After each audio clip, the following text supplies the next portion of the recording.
There's a certain kind of fear that you only find way out in the countryside, miles away from any city lights. And today, we're going to take a trip down those very roads. We're going to deconstruct Indian folk horror and really get into what makes these stories so bone-chilling. I mean, seriously, have you ever been in that situation? The whole world just disappears, right? It's nothing but the two beams of your headlights carving a tiny path through this total blackness. Every little shadow plays tricks on your eyes, and every sound, every rustle sounds like it's right behind you. It's this deep, primal feeling of being completely exposed, and that, right there, is the perfect stage for a ghost story to unfold. And why is that? Well, out there, help is, what, miles away? Maybe more? It feels like the normal rules of the world just don't apply anymore. That solid line between what's real and what's not starts to get really, really blurry.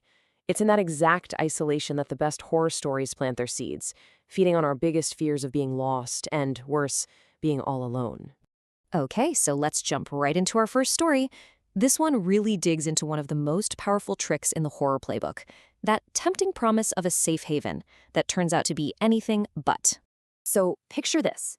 We've got a family. Ayush, his dad Satish, and his mom Rika. They're on this marathon 20-hour drive, and it's late.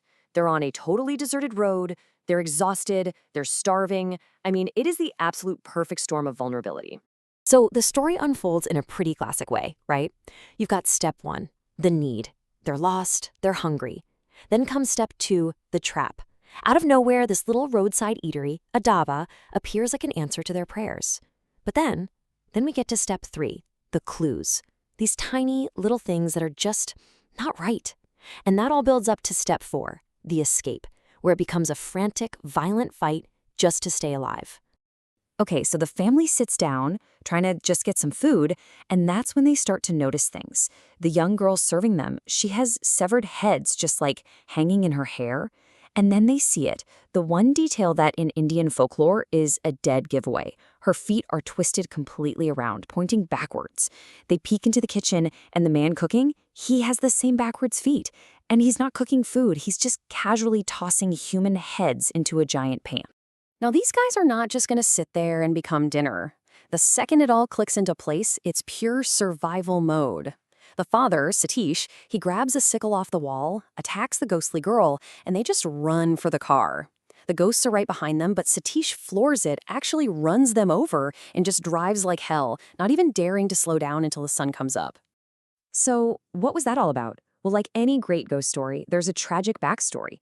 The family finds out later that a real family used to run a dhaba right on that spot, and they were murdered, horribly, by some of their own customers.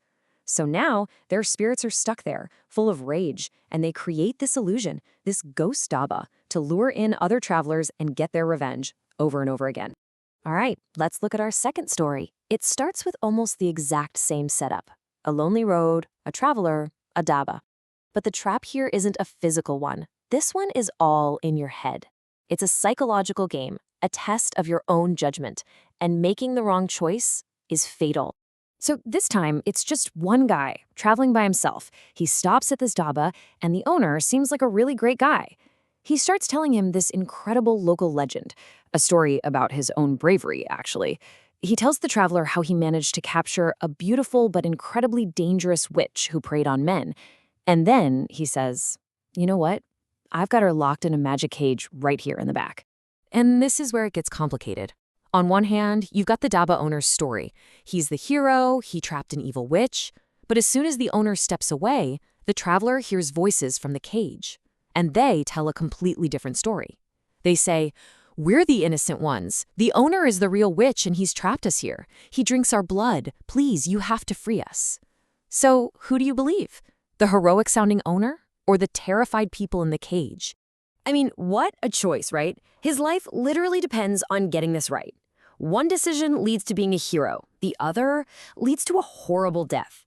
It's the ultimate test of trust, where trying to do the right thing, trying to be compassionate, might just be the biggest mistake of your life. So what would you do?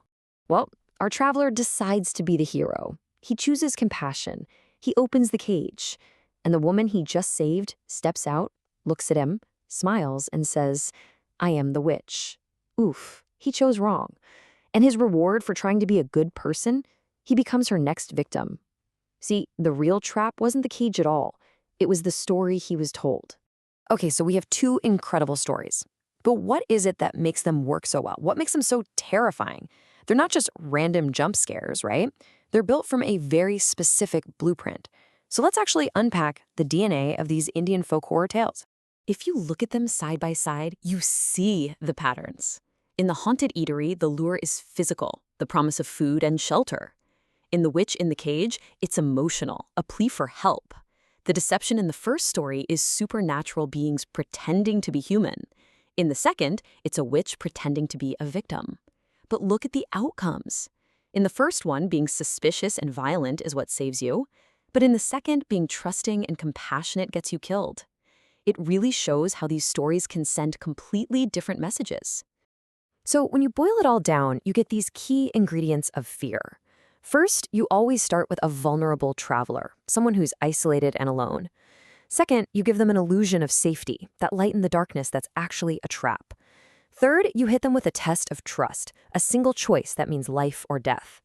And finally, you give the audience proof with supernatural markers, things like those backwards feet that tell us without a doubt, we are not in the normal world anymore. The rules have changed.